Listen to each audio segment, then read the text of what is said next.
Hello everyone, welcome back. In today's video, I wanted to show you a little bit more about Procreate and how I create art on my iPad. After I posted my digital bullet journaling video, I got a ton of questions about it, and I just wanted to do a more in-depth tutorial on how you can use the app and all the different features that it has. So the first thing I want to do is show you a little bit about the interface itself. When you open up the app, you can create a canvas, and then you have all of these different options here at the top. If you go into the wrench tool, you see that you get this drop-down menu with a bunch of different tabs. So if you click on the insert tab, that's going to allow you to either insert a flat image or take a picture. You can also paste something copied from somewhere else within the artwork that you just created.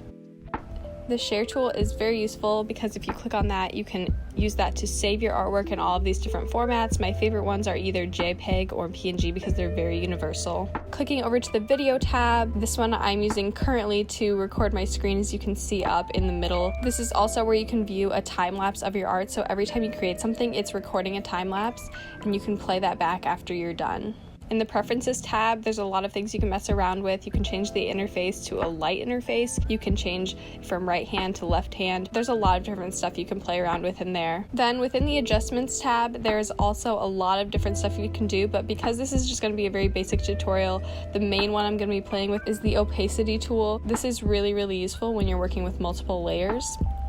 Moving over to the right hand side, you can see there's a bunch of different tools here for your brushes, so you can change different settings on every single brush here, as well as your eraser. And that tool in the middle that looks like a hand is a smudging tool, but I don't use that one very often. And then on the very right hand side, you have your layers and your color choice. So now I'm just going to get right into the drawing portion of this video. I'm basically just going to show you guys how I start lettering from scratch. So I start out very basic by just creating a simple outline of what I want my artwork to look like. It's a very rough sketch, and then I go in and I decrease the opacity on that layer. I add a layer on top, and then I'm able to draw a more detailed version of that. So once I get the spacing kind of laid out, I can get all the shapes the way that I like them, and then I go back in and I can refine it more and more. As you can see, I'm really meticulous with this. I don't hesitate to go back and fix things. If you see me moving stuff around, that's when I'm using that select tool.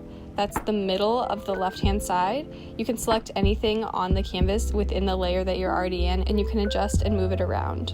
Now I'm going in and creating my third and final layer for this drawing. Sometimes it takes me several layers before I finally feel happy with how everything looks.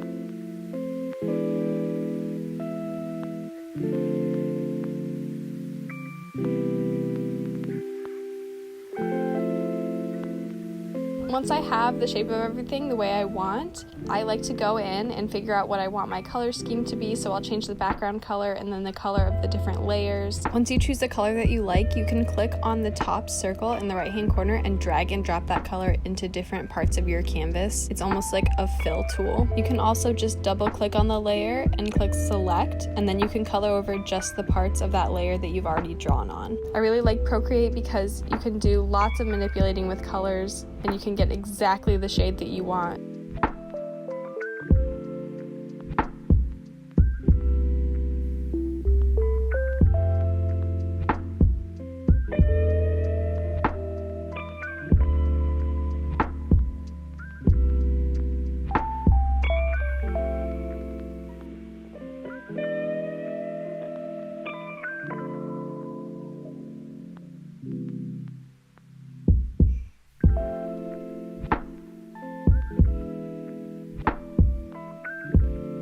If you want to add depth to your artwork, one of the things I really like to do is select a layer, copy it, and actually duplicate it. So I will have two of the same layer, and then I can move the second layer slightly down and to the right, so I can color that layer a darker color like I did here, and it really helps create that depth.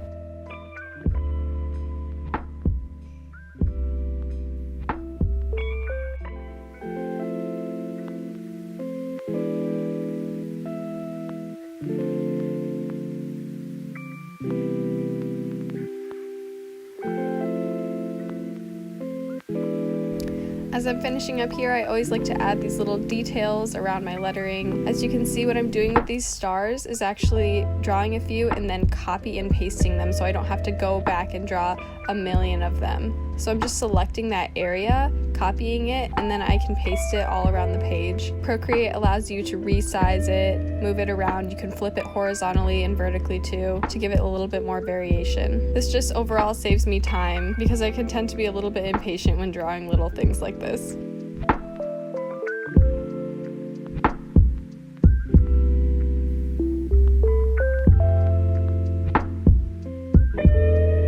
And then when you're done, just save it as either a PNG or a JPEG file. I hope you guys found this tutorial helpful. Thank you so much for watching. If you don't follow me on Instagram, that's where I post all of the different lettering pieces that I do, just like this one. So it's linked in the description box below. Have an awesome day, and I'll see you guys next time. Bye!